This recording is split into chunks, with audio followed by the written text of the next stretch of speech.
சின்ன பசங்களுக்கும் சரி பெரியவங்களுக்கும் சரி நிறைய பேருக்கு கன்ஃபியூஷன் ஆகிற பாடம் சுக்கூனுடைய பாடம். இதுக்கு இன்னொரு பேர் ஜசம்.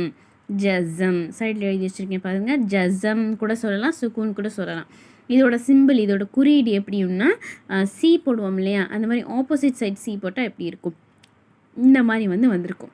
ஜசம், சுக்கூன். ஓகேங்களா, 2 பேர் இருக்குது இதுக்கு. இதை நம்ம எப்படி ஓதுறோம்னா, மெய்யெழுத்துக்களில் புள்ளி வச்ச எழுத்துக்கள் நம்ம எப்படி ஓதுவோம் அந்த மாதிரி ஓதுறோம். தாமலை புள்ளி வச்சா இத், காமலை புள்ளி வச்சா இக், லாமலை புள்ளி வச்சா இல், பாமலை புள்ளி வச்சா இப், டாமலை புள்ளி வச்சா இட்டு. அந்த மாதிரி தான் இந்த எழுத்துக்களுக்கும் புள்ளி வச்சா எப்படி ஓதுறது. புள்ளி மீன்ஸ் சுக்குன் ஜசம். அதை தான் நான் என்னோடய கிளாஸ் பசங்களுக்கு எக்ஸ்பிளைன் பண்ணும்போது இப்படி தான் எக்ஸ்பிளைன் பண்ணுவேன். ஸோ தட் ஈஸியாக இருக்கும். மெய்யெழுத்துக்கள்னால் அவங்க படிச்சுட்டு வராங்க இல்லையா, அதனால் ஒரு டைம் இப்படி சொல்லி கொடுத்த உடனே சின்ன பசங்கள்லாம் கடகடன்னு ஓதிடுவாங்க. நான் வீட்டில் கிளாஸ் எடுக்கும்போது கூட அந்த மாதிரி தான் சொல்கிறேன். மெய்யெழுத்துக்கள் ஓதுற மாதிரி ஓதுறோம். பார்க்கலாமா? ஃபஸ்ட் பேஜ் எடுத்திருக்கேன், ஈஸியாக அதில் எக்ஸ்பிளைன் பண்ணலான்னு சொல்லி.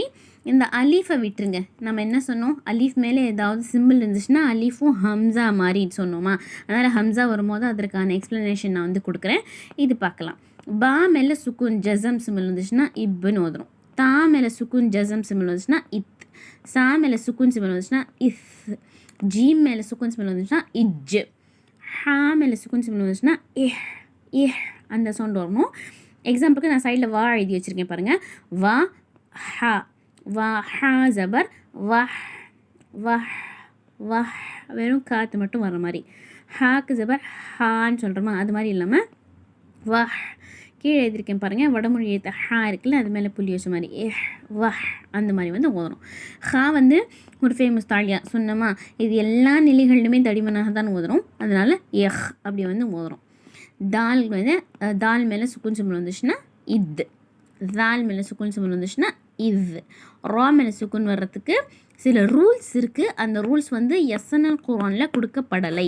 அந்த ரூல்ஸ் நூரானி காயதால் கொடுக்கப்பட்டுருக்கு. நம்ம நூரானி காயதை ஓதும்போது அந்த ரூல்ஸ்லாம் நான் உங்களுக்கு எக்ஸ்பிளைன் பண்ணுறேன். இப்போதைக்கு நீங்கள் ரா மேலே சுக்குன் சிம்பிள் வந்துச்சுன்னா இர் சிம்பிள், அது மட்டுமே நீங்கள் மைண்டில் வச்சுக்கோங்க. ஜா மேலே சுக்குன் சிம்பிள் வந்துச்சுன்னா இஸ். சா மேலே சுக்குன் சிம்பிள் வந்துச்சுன்னா இஸ். ஷா மேலே சுக்குன் சிம்பிள் வந்துச்சுன்னா இஷ். எம்டியாக வந்தால் இஸ், 3 புள்ளி வச்சு வந்தால் இஷ். இஸ் இஷ். சாத் ஹுருஃபே முஸ்தாலியா சொன்னோம் இல்லையா, சாத் மேலே சுக்குன் சிம்பிள் வந்துச்சுன்னா இஸ். தாத் இத் இத் அந்த மாதிரி சவுண்டு வரணும். ஓகேங்களா, சுக்குன் சிம்பிளுக்கான சவுண்ட் மட்டும்தான் நம்ம சொல்லித்தரோம் இந்த ஷார்ட்ஸில். அடுத்த ஷார்ட்ஸில் இந்த 3 லைன் நம்ம இன்ஷா அல்லாஹ் பார்க்கலாம். 3 லைன் நம்ம சொல்லி கொடுத்துருக்கோம். இதை நீங்கள் ப்ராக்டிஸ் பண்ணுங்கள். என்ன இவ்வளோ நாள் குரான் ஓதாமல் இப்போ தான் நீங்கள் குரான் ஓத போகிறீங்க அப்படின்னா உங்களுக்கு இந்த சிம்பிள்